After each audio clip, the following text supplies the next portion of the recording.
Muy bien, bienvenidos todos a esta sesión mensual correspondiente al mes de julio. En esta ocasión tenemos el honor de contar con la presencia del doctor Luis Antonio Gorordo del Sol. El doctor Gorordo, él es especialista en medicina de urgencias con su especialidad en medicina del enfermo en estado crítico. Es el director de Sepsis México, además que es miembro del comité ejecutivo de la Global Sepsis Alliance y coordinador de investigación de la Sociedad Mexicana de Medicina de Emergencias. Eh, pues muchísimas gracias, doctor, por aceptar el estar aquí con nosotros. Es de verdad un honor y pues le dejamos el micrófono y la pantalla abierta para escucharlo. Vamos a revisar el tema de código sepsis. Muchas gracias, doctor. Así es, pues muchísimas gracias a la Sociedad de Medicina de Emergencias de La Laguna. Tengo el gusto de haber estado por allá hace ya muchos años y la verdad es que me encantaría estar en persona, pero pues la chamba y otras obligaciones no me dejan viajar en este momento. Voy a empezar a compartir pantalla, me dicen si creo que ya se debe de ver la presentación. ¿Cierto? ¿Sí la ven bien? ¿No? Sí, sí se ve, doctor. Perfecto, pues hablaremos entonces de código sepsis. Como siempre, mis afiliaciones y conflictos de interés, participo con estas organizaciones. Ninguna ha participado directamente en esta plática. Y los objetivos que vamos a revisar el día de hoy son estos cuatro. Primero, describir la epidemiología y factores de riesgo para entender la magnitud del problema que representa la sepsis en México y en el mundo, y en nuestros servicios de urgencias, por supuesto.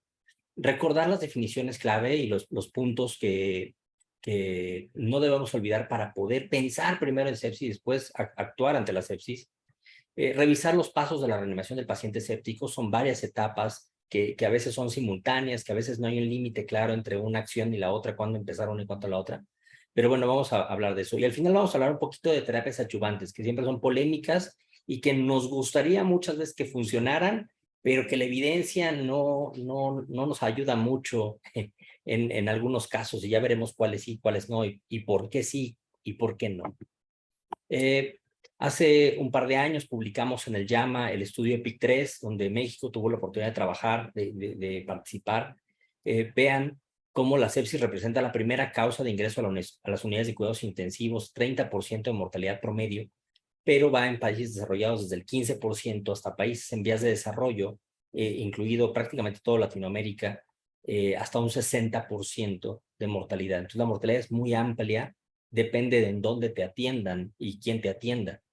Y sabemos que hay algunos gérmenes y algún tipo de infecciones que aumentan el riesgo de fallecer.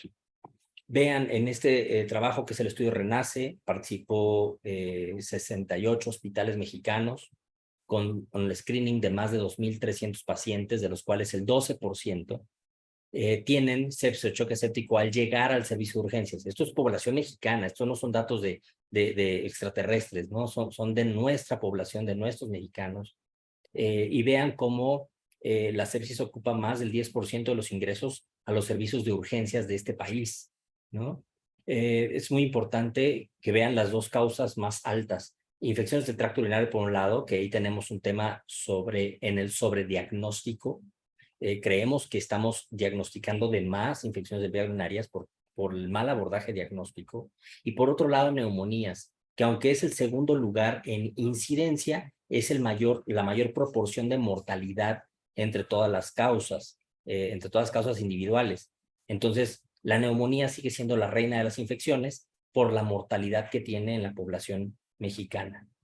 Y vean, mismo estudio, factores de riesgo para que los pacientes presenten de una infección a choque séptico. Es decir, ¿cuál es el riesgo de que una infección te genere choque séptico y por lo tanto te acerque a la muerte? Bueno, pues ahí están en negritas: diabetes, a vivir en una casa de día o un asilo, que son como estas guarderías de adultos mayores en donde el adulto mayor va a pasar un tiempo en el día, muchas horas, hasta las 5 o 6 de la tarde, y luego regresa con su familia. Generalmente los hijos o hijas, como cuidadores primarios, dejan a los abuelos en estos lugares como casas de día o asilos de plano, ¿no?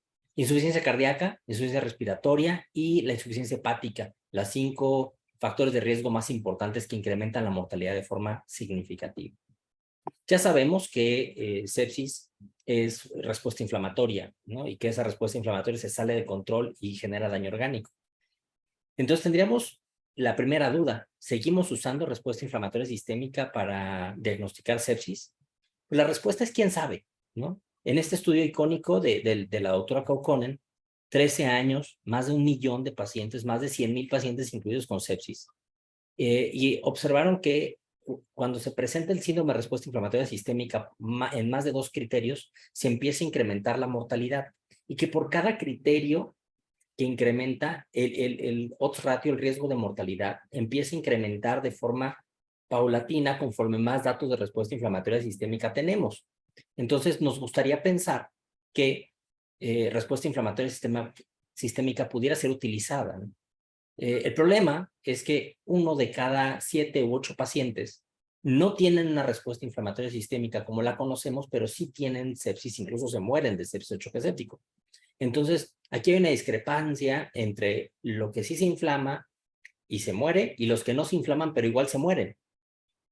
Y ahí hay ejemplos claros, el paciente que vive con inmunosupresores, que toma inmunosupresores porque está trasplantado, por ejemplo, o el paciente que vive con VIH, o la paciente embarazada, o el paciente inmunológico, inmunológica, ¿no?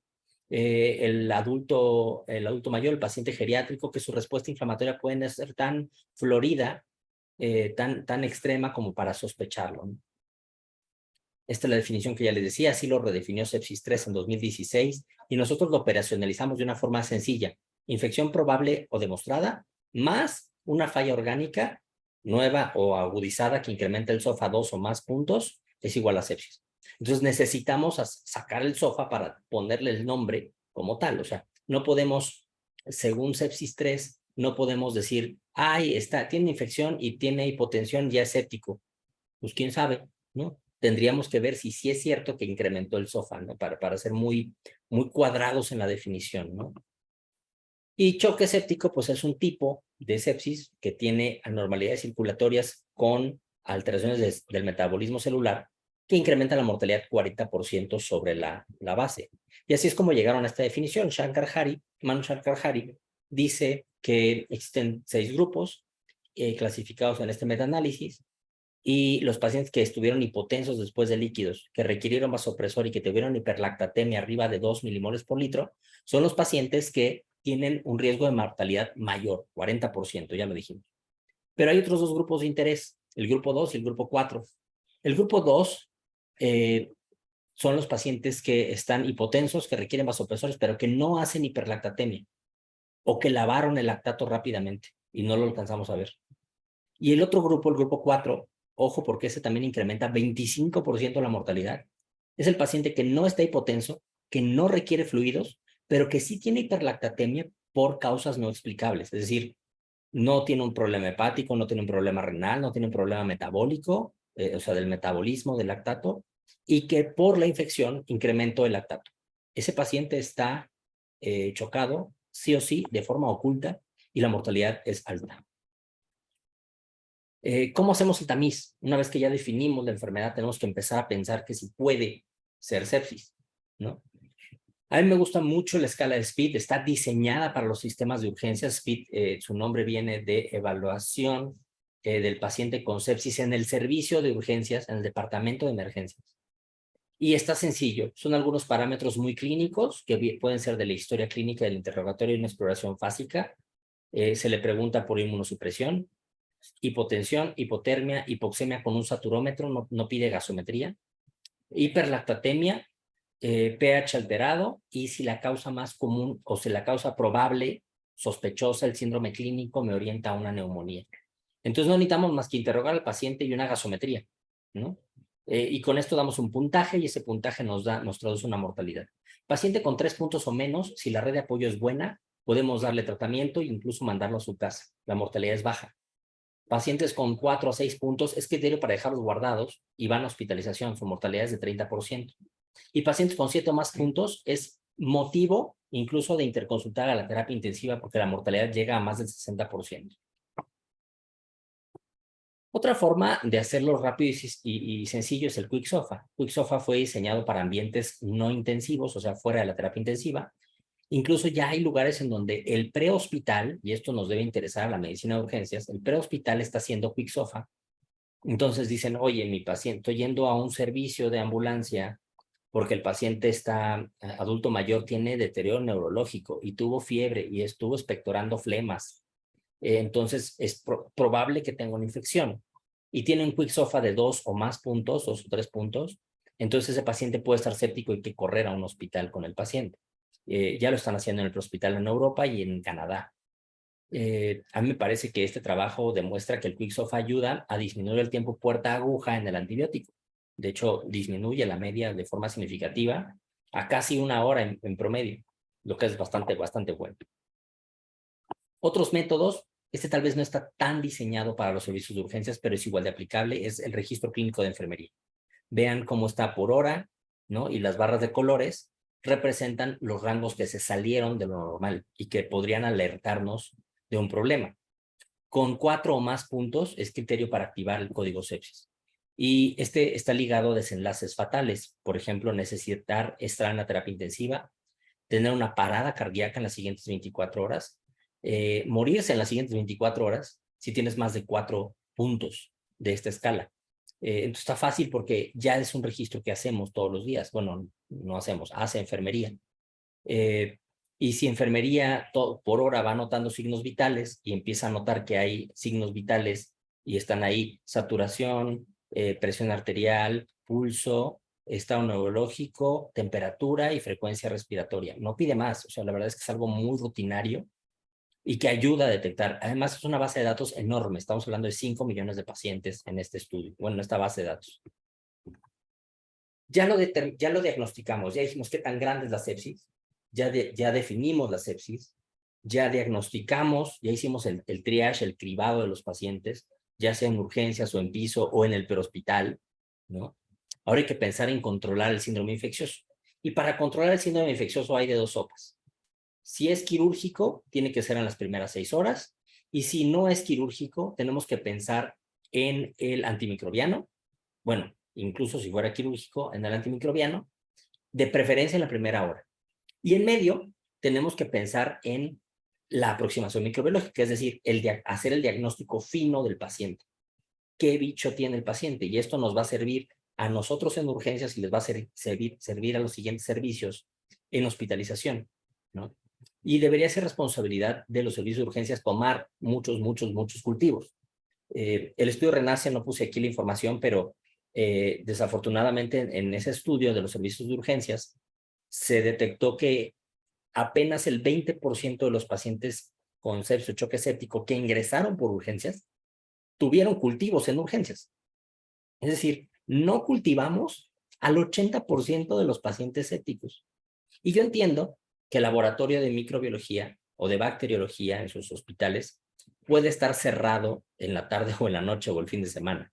Y los pacientes en urgencias están todos los días y los pacientes en urgencias y los sépticos no respetan la hora de comer del químico que procesa los cultivos, ¿no? Entonces, el problema aquí es vencer este proceso de gestión de los servicios de laboratorio clínico de bacteriología para empalmarlo con las necesidades de los servicios de urgencias. No sé si por allá me está escuchando algún jefe de servicio de laboratorio o algún directivo de hospital, pero eso es un reto, ¿no? Los hospitales que tienen mejor aproximación microbiológica y que conocen más qué está pasando microbiológicamente con sus pacientes son los que tienen mayor éxito en el tratamiento antimicrobiano y tienen menores tasas de resistencia antimicrobianas y tienen menor consumo o gasto desperdiciado en antibióticos, porque desde el inicio, desde que el paciente llega a urgencias, ya sabemos cuál es el agente que tiene, ¿no? No voy a discutir mucho sobre el antibiótico, sea temprano o tardío, ya sabemos que el antibiótico, entre más tiempo pasa, más se van muriendo los pacientes, menos sobrevida del paciente existe.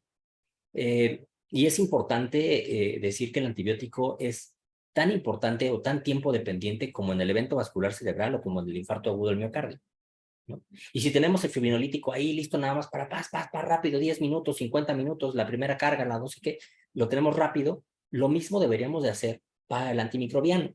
De nuevo, es un tema de gestión.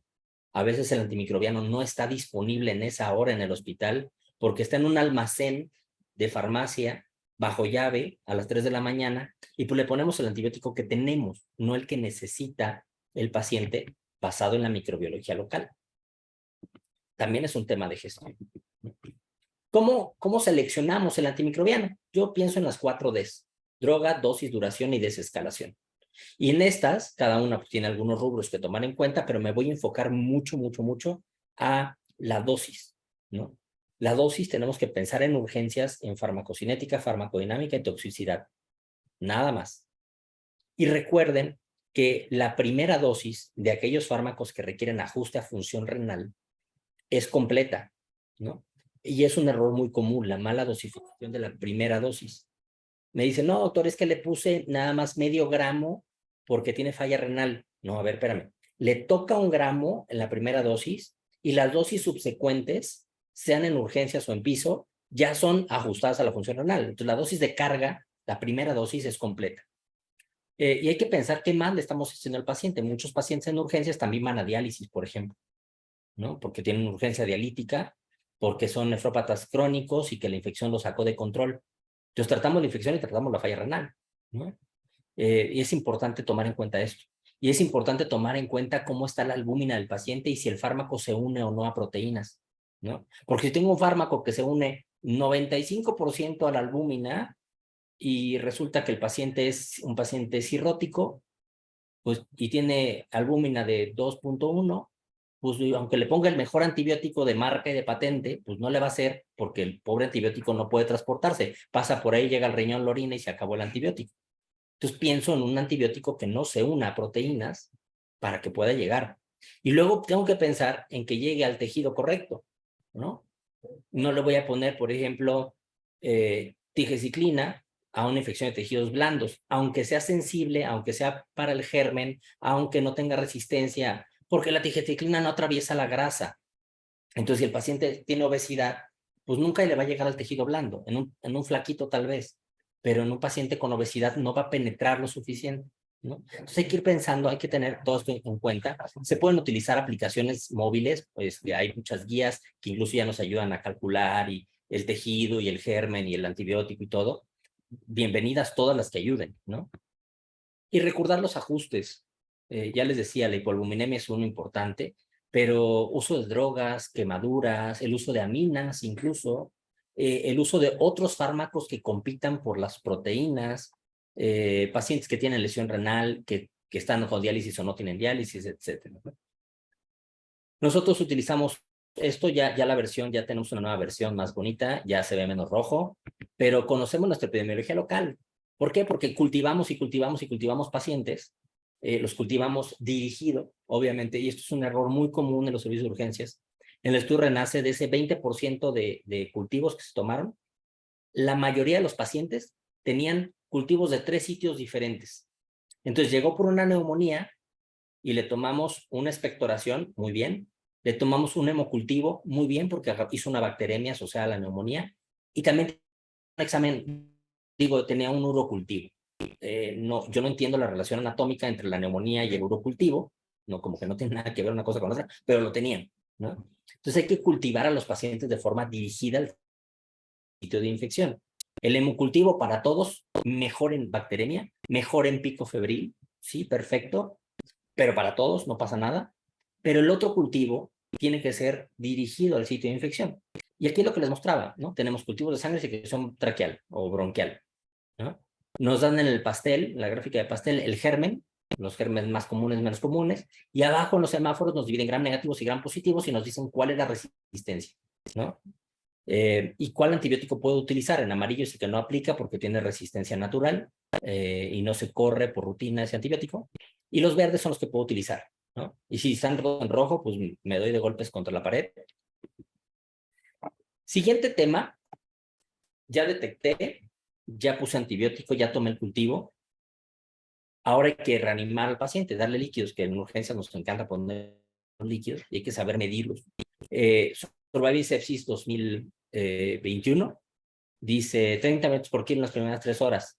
Y abajo dice, no para todos los pacientes, solo pacientes hipotensos, sostenidos, hipotensión sostenida, y que tengan hiperlactatemia arriba de 4 y que no tengan falla cardíaca. Nada más que ese pedacito luego no lo leímos, le pusimos 30 mililitros por kilo de peso en 3 horas a todos los sépticos y los encharcamos. Entonces, la respuesta es evaluar la respuesta a volumen. Y para evaluar la respuesta a volumen tendríamos que poner, por ejemplo, línea arterial o hacer un ultrasonido de la vena cava o de la vena yugular interna o hacer un ultrasonido pulmonar y ver el estado de volemia a nivel pulmonar o de congestión a nivel pulmonar o síndrome de alveolo capilar. En este caso, líneas B o patrón B generalizado.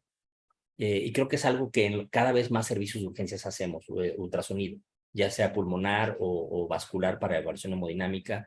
Incluso el protocolo VEXUS para riñón también nos dice congestión renal y eso nos hablaría, sería un freno para poner volumen, ¿no? En teoría, todos los servicios de urgencia en la sala de choque deben tener líneas arteriales. Entonces hay que empezar a utilizarlas, hay que empujar la necesidad de tener líneas arteriales en los servicios de urgencias. No esperar a que llegue la terapia intensiva o el quirófano, ¿no? Métodos para evaluar la respuesta al volumen son muchísimos. No me voy a meter en cuál es el mejor y cuál es el peor. Obviamente el peor es la presión venosa central, la PVC. Pero de ahí en fuera, todos los demás tienen cierta validez y ya luego me invitan a hablar de respuesta a volumen. Pero sí me preocupa la cantidad. Vean, de nuevo, estudio RENACE, población mexicana, los pacientes que en las primeras 3 horas sobrevivieron, recibieron solo 10 mililitros por kilo, no los 30 de Survivin Sepsis. Y los que se murieron tampoco recibieron 30, recibieron 17. O sea, sí recibieron más de forma significativa, pero se murieron. Los pacientes que llegamos a la meta de 30 mililitros por kilo de peso, se asoció a un incremento en la mortalidad de 2.6 veces. Incluso los pacientes en balance de 24 horas de estancia en urgencias, a las 24 horas de inicio de la reanimación, que llegaron a los 30 mililitros por kilo, vean cómo incrementó la mortalidad, desvía el cuadrito a la derecha y incrementa la mortalidad de forma significativa.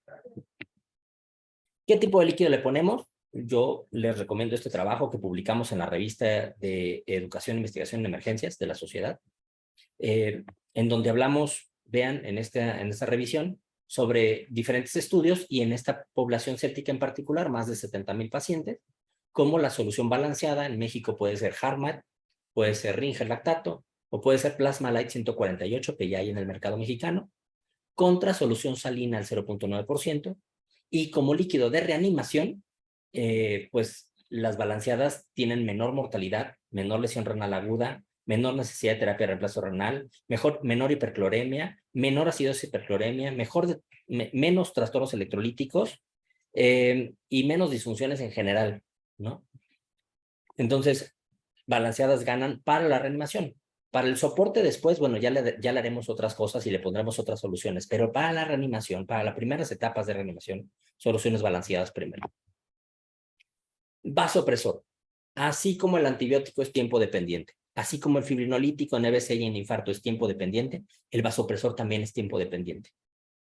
A los de la vieja escuela les enseñaron o nos enseñaron, no sé si yo ya estoy en la vieja escuela o todavía estoy en esta escuela actual, pero nos enseñaron algo así como primero llénale el tanque y luego apriétale la manguera. Y lo que querían decir los profesores era encharca al paciente y después pone el vasopresor. O sea, si no jala después de mucho líquido. Y yo les decía, oiga, doc, ¿y si hace edema pulmonar? Pues lo intubas, o sea, ¿cuál es el problema? ¿No? Y no, ese es el problema, es tener que intubar al paciente por inducirle falla cardíaca por líquidos, por sobrecargar al paciente. ¿Cómo hacemos que no se encharque al paciente? Pues le ponemos el vasopresor temprano. Y pueden ir prácticamente al mismo tiempo. Digo, no vamos a poner norepinefrina en el litro de solución, pero pueden irse administrando en simultáneo, incluso por periférico. Ya hay muchísimos estudios sobre la seguridad y la infusión de vasopresor encefálica basílica, ¿no? En una línea de buen tamaño, bien puesta, etcétera, y a dosis no mayores a 15, y en tiempo no mayor a 45 minutos, lo que nos da suficiente tiempo para poner un catéter venoso central, sin ningún problema. Pero mientras ya voy ganando presión con el vasopresor por vía periférica.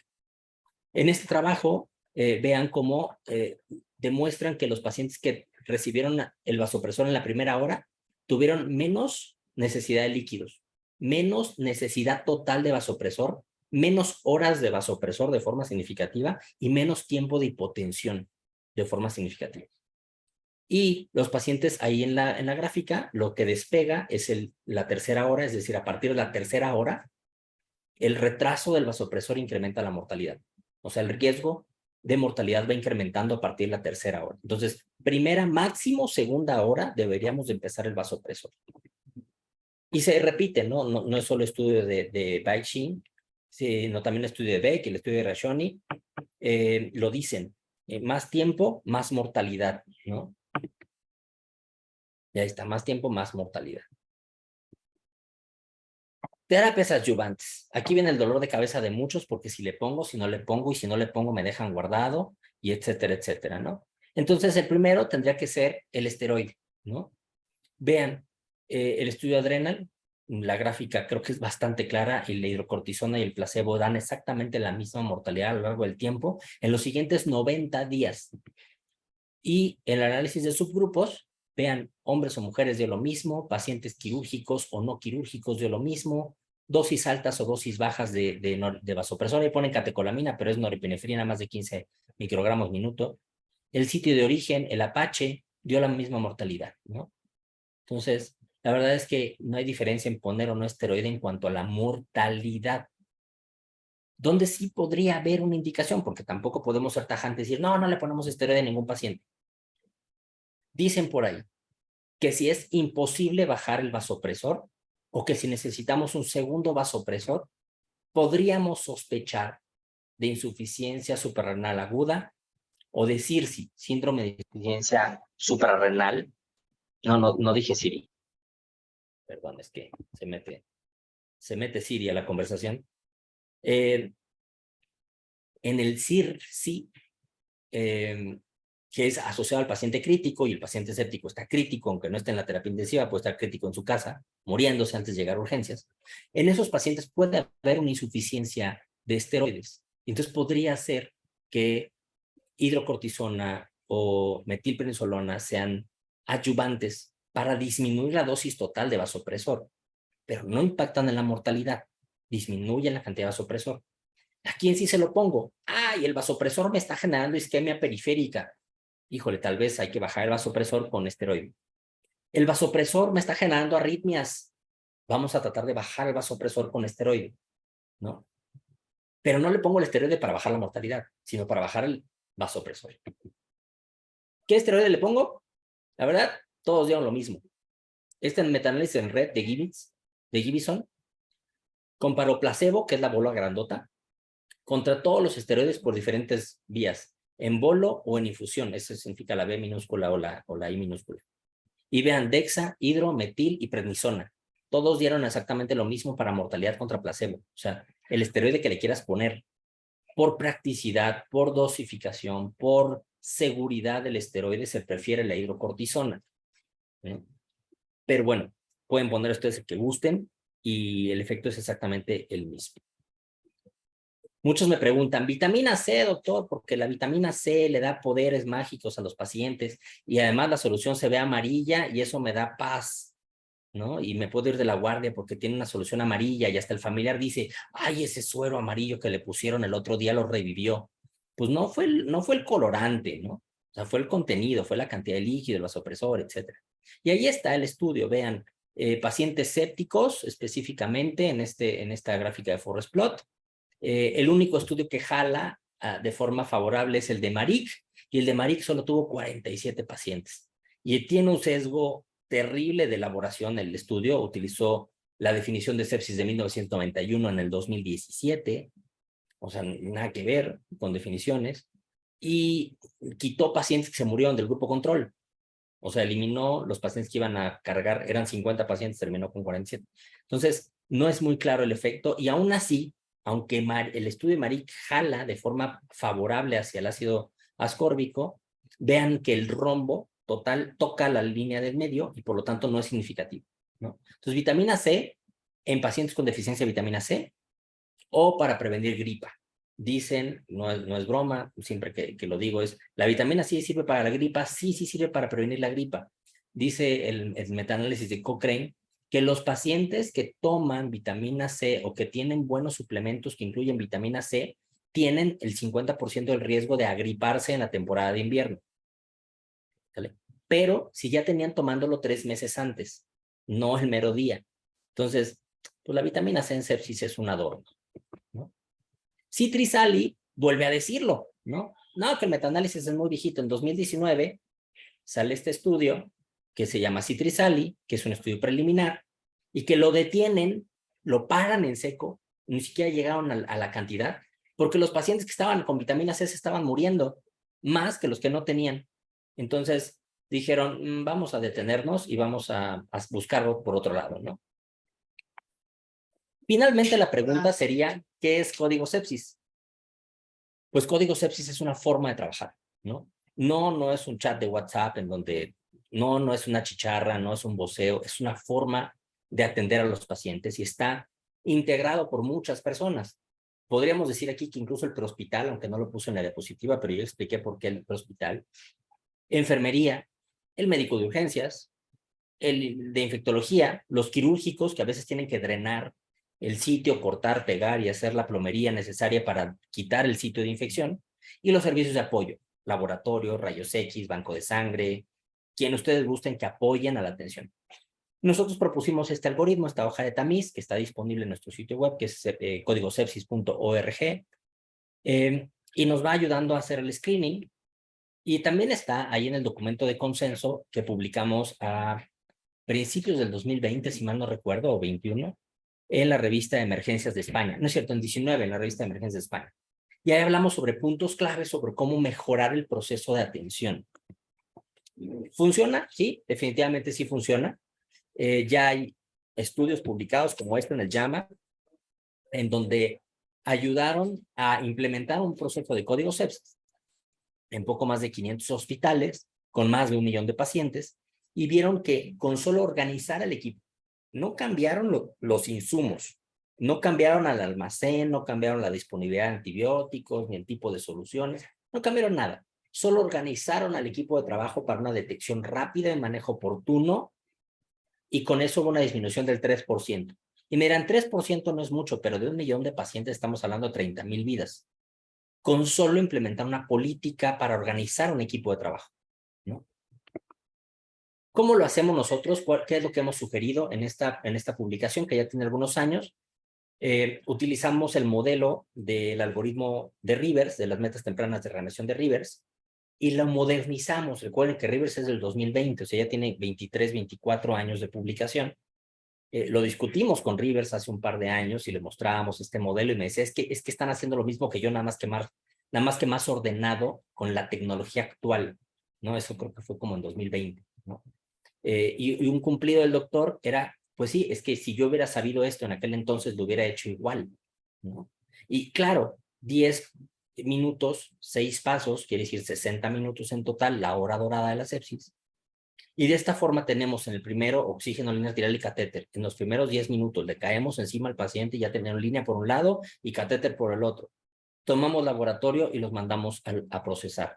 En los siguientes 10 minutos evaluamos respuesta a volumen, como gusten, con elevación pasiva de piernas, con línea arterial, con ultrasonido, con lo que sea.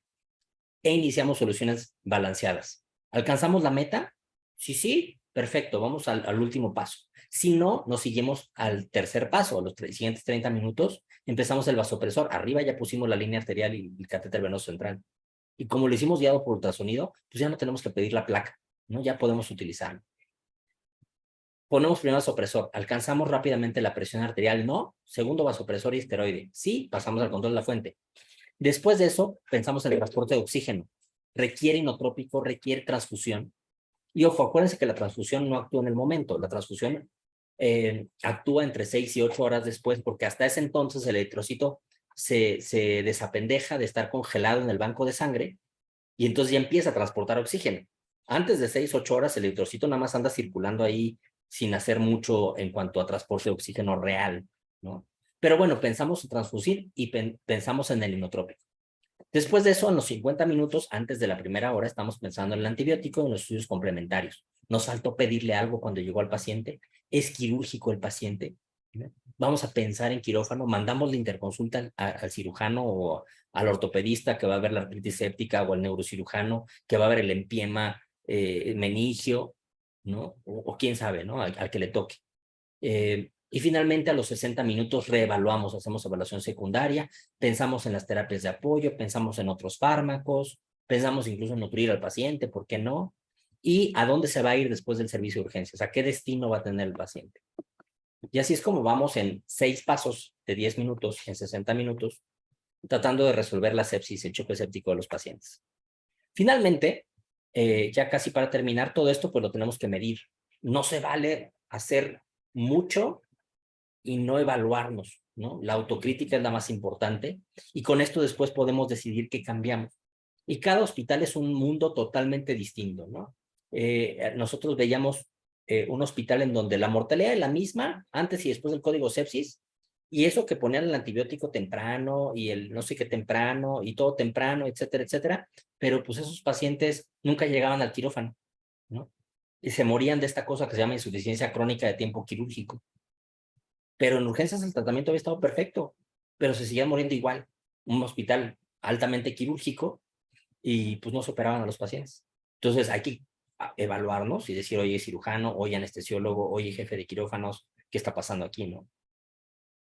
Hospitales que me decían, no, doctor, es que en la mañana todo sale perfecto, pero apenas dan las 3 de la tarde, ya no hay nada en el almacén, ya no consigo el catéter, ya no hay transductores para la línea arterial, el de rayos X en la tarde no me quiere hacer los estudios rápido, y entonces, por eso hemos propuesto estos 8 indicadores que a la vez se desglosan de diferentes formas para poder determinar qué hacer, ¿no?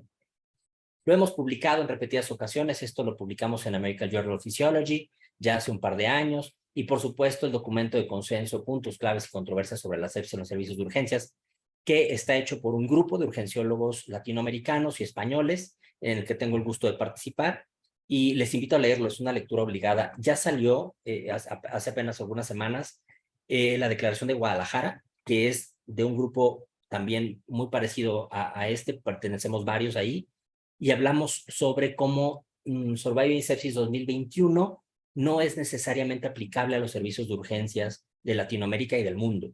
Entonces ahí está la Declaración de Guadalajara. Conclusiones: la sepsis mata y por eso es una emergencia y por eso es algo que los urgenciólogos debemos de dominar todo el tiempo. Los antimicrobianos tempranos disminuyen la mortalidad y mejoran el pronóstico. Hay que acordarnos de las 4 Ds para seleccionar, son droga, dosis, duración y desescalación. Y finalmente hay que tomar cultivos, muchos cultivos en urgencias. Yo preferiría que me dijeran, miren, vamos a tener la caja de frascos de hemocultivos en urgencias, aunque te los mande en la mañana, pero con el compromiso de sí mandarlo en la mañana. La desventaja del urocultivo es que su tiempo entre la toma y la siembra debe de ser menor a 1 hora.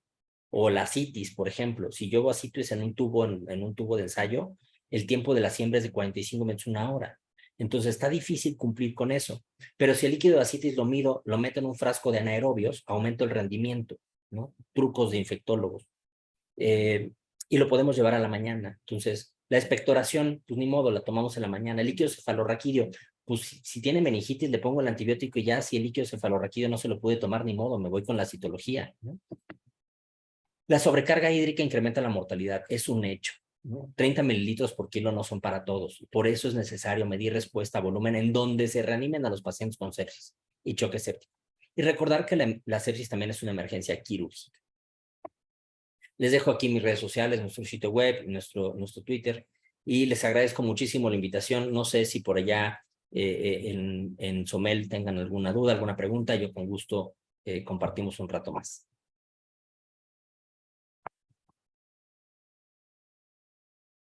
Muchas gracias, doctor.